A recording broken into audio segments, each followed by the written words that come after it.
Usually when we talk about love here, we're looking at it through a really specific lens. Oh, yeah. Attachment theory, evolutionary psychology. Right. We treat it like a mechanism, something Yeah. you can, tune up or optimize. Like mechanics looking at an engine. If it's making a weird noise, you tighten a bolt. Exactly.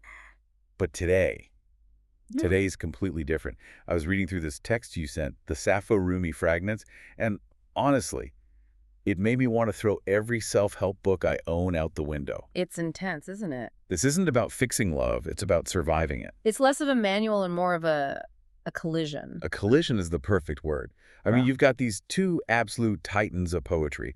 On one side, there's Sappho, the ancient Greek voice of desire. The woman who literally gave us the words for that physical ache of wanting someone. And then on the other side, you've got Rumi, the medieval Persian mystic, who took that exact same feeling, that longing, and turned it into a religion. And they lived 17 centuries apart. I mean, different cultures, different worlds. But in this text, they meet in this kind of fictional garden between worlds to argue. And they aren't just, swapping poems. They are fighting a war over what love actually is. And that's what makes it so brilliant. It's a philosophical cage match. It really is. In one corner, you've got Sappho. She represents the body, the particular. Eros, she loves a specific person, this hair, these hands. And in the other corner, Rumi. He's all about the spirit, the universal, agape. To him, the person you love is just a window. Right, and he's just looking through the person to see the divine sun shining behind them. Ideally, he wants to smash the window to get closer to the sun. Which, let's be honest, sounds terrifying if you're the window. It does. And that's the tension we're going to unpack. We're going to walk through this text fragment by fragment as it follows the entire life cycle of a relationship from that first spark to the very end. And we have to try and answer the question the text poses. Who is right? Is love about holding on tight to a messy, specific human, or is it about letting go into something bigger? Let's start at the beginning with the spark. The text calls this first part on first seeing. And Sappho, she comes out swinging. Oh, she wastes no time with metaphysics. She starts with the eyes. She grounds us right away in the physical sensation. She says the light in the room actually changes. It becomes thick like honey. So visceral. And she talks about seeing a woman just reach for a cup of water. That detail really stuck with me. A water cup. It's so ordinary. But that's her whole point. For Sappho, the magic is in the ordinary. She basically dismisses all the philosophers, the whole Platonic idea that physical beauty is just a shadow of some true beauty. She basically says those guys have never been in love. Exactly. She doesn't want woman as a category. She wants this woman with this little scar on her hand and this wave laughing. The ache of the particular, she calls it. It's a complete refusal to generalize. And then Rumi steps in. Mm-hmm. And honestly, he kind of kills the vibe. He really does. He looks at this beautiful, intimate moment and just says, "You stopped at the threshold." Okay, let's unpack that. Because to me, that sounds incredibly dismissive. For Rumi, falling in love with a person is like falling in love with a mask. He says that when he saw his beloved, the whole world became transparent. He uses this phrase, "I saw God looking at God." Which is beautiful, sure. But if I'm on a date and I say I love you, and they look back at me and say I see God looking at God, I'm going to feel a little left out. You'd feel invisible. Like I'm not even in the room. And that's Rumi's argument, but flipped. He tells Sappho that by focusing on the specific person, she's just setting herself up for anxiety. He says, "You are already mourning her, even while she lives." Oof, that is dark. But I get where he's coming from. It's cold logic, isn't it? If you love something finite, something that can leave or get sick or die, you're signing a contract with grief. Rumi just wants to tear up that contract. So he wants to love the eternal, the thing that can never die, so he never has to lose anything. But Sappho's counter to this is fascinating. She doesn't deny the grief. She leans into it. She says she wants the risk. I do not want your safe, eternal God. I want the temporal. She argues the fragility is exactly what makes it precious. It's like the difference between a plastic flower and a real rose. The plastic one lasts forever, but it has no life. The rose is beautiful because it will wilt. And Rumi even admits it here. He says when he found the infinite, he lost the ache. He literally forgot the names of people he used to love. Which sounds less like enlightenment and more like amnesia. Right. Sappho thinks it's a tragedy. Rumi thinks it's liberation. And this disagreement, it bleeds right into the next phase, jealousy. Oh, fragment 2. This felt incredibly real. Sappho calls it a knife in the ribs. She's so honest. She doesn't pretend to be noble. She sees her lover look at someone else, and she feels that sickness in the stomach. She wants exclusivity. She wants ownership. And Rumi tries to, I don't know, he tries to logic her out of it. He gives her this very spiritual lecture. He does. He frames jealousy as, a confusion of the ego. He uses that classic candle analogy. If you light a new candle from a flame, the original flame isn't diminished. He says, the divine's attention to one doesn't rob the other.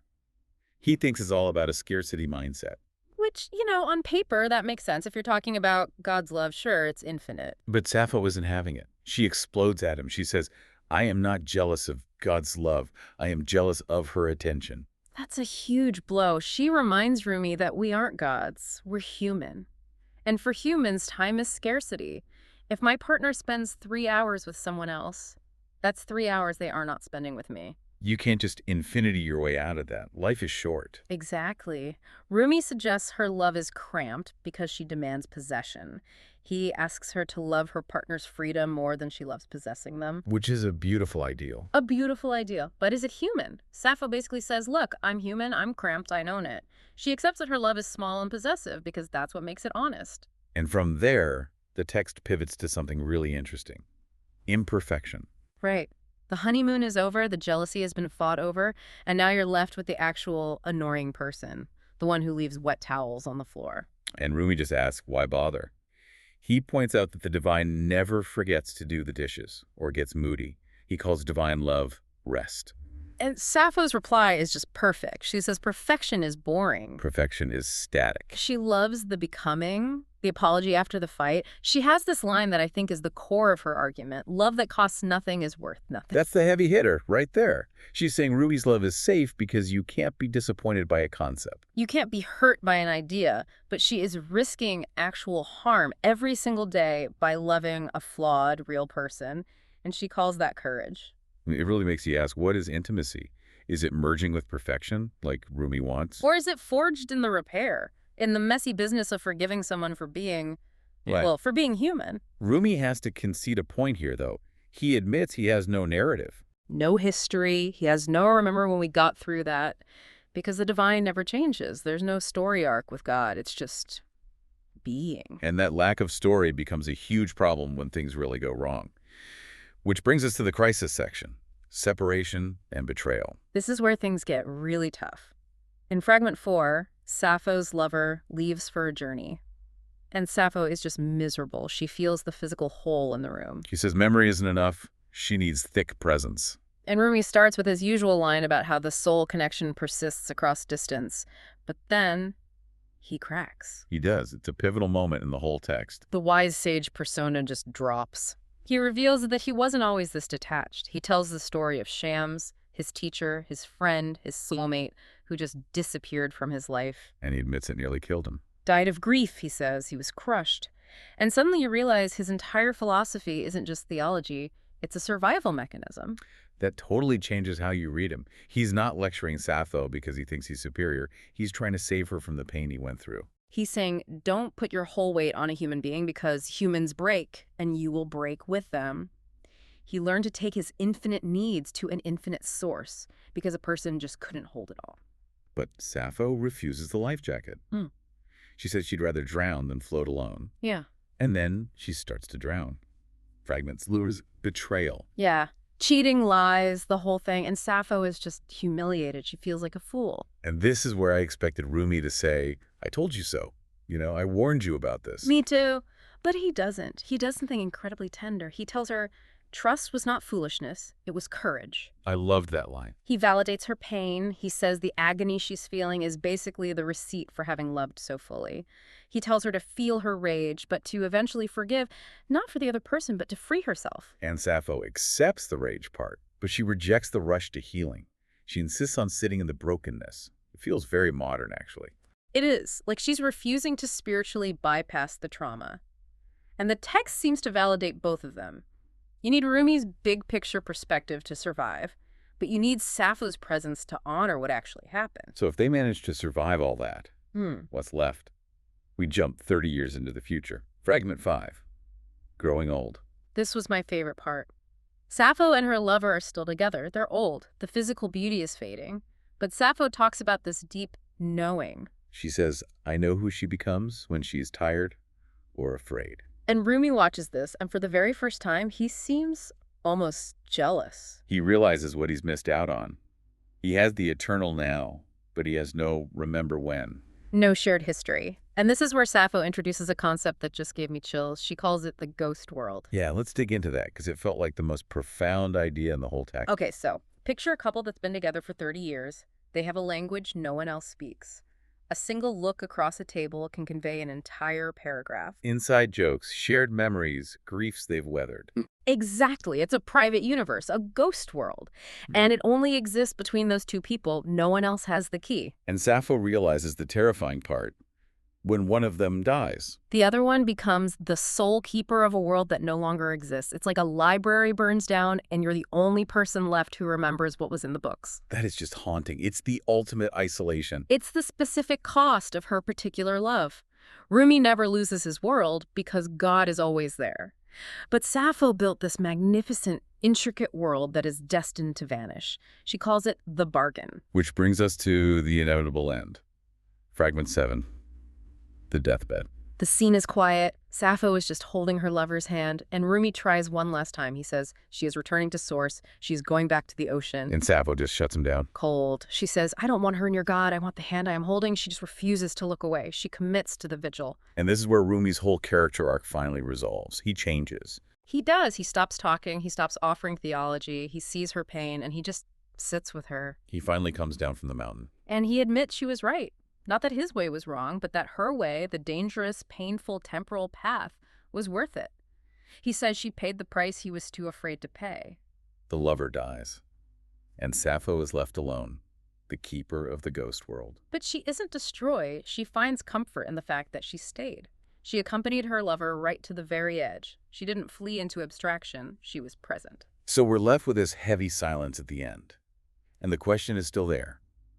Is there a third voice, a way to be a complete lover? The text seems to suggest that the complete lover is this impossible ideal, but it's one we should strive for. It's the synthesis of them both. But what would that even look like? It sounds like mixing oil and water. Well, Sappho's lesson is, don't spiritualize love away. If you can't love the messy, specific person in front of you with their bad moods and their flaws, then your love of God is, kind of suspect. You have to show up for the body. Okay, so that's Sappho's contribution. What about Rumi's? Rumi teaches us not to cling so tightly that we suffocate the person we love. He teaches us that if we can find security in something bigger than ourselves, the eternal, we can love the temporal more freely. We don't have to squeeze the life out of our partners because we're terrified of losing them. So you love with Sappho's intensity, but you hold that love with Rumi's open hands. Exactly. To hold on and let go at the exact same time, it's a paradox. It's incredibly difficult. Rumi actually has a line at the very end, doesn't he? He says her specific love prepared her for the universal. Yes. He suggests the particular is the doorway. By loving one person that deeply, even to the point of heartbreak, Sappho actually learned how to love the infinite. You can't skip the step of loving a human being. Which leaves us, as listeners, with a choice. It does. You have to decide. Do you want the safety of the eternal where you're never disappointed and never have to mourn? Or do you want the beautiful, devastating risk of the particular where you get the ghost world but you also have to pay with grief? And watching Sappho hold that hand at the end, I think the text leans toward the idea that the grief is the receipt. The grief is the proof that you bought something worth having. That is a powerful place to leave it. The garden between worlds might be fictional, but that choice is very, very real. Absolutely. Thank you for taking this deep dive with us. We'll see you next time. Take care.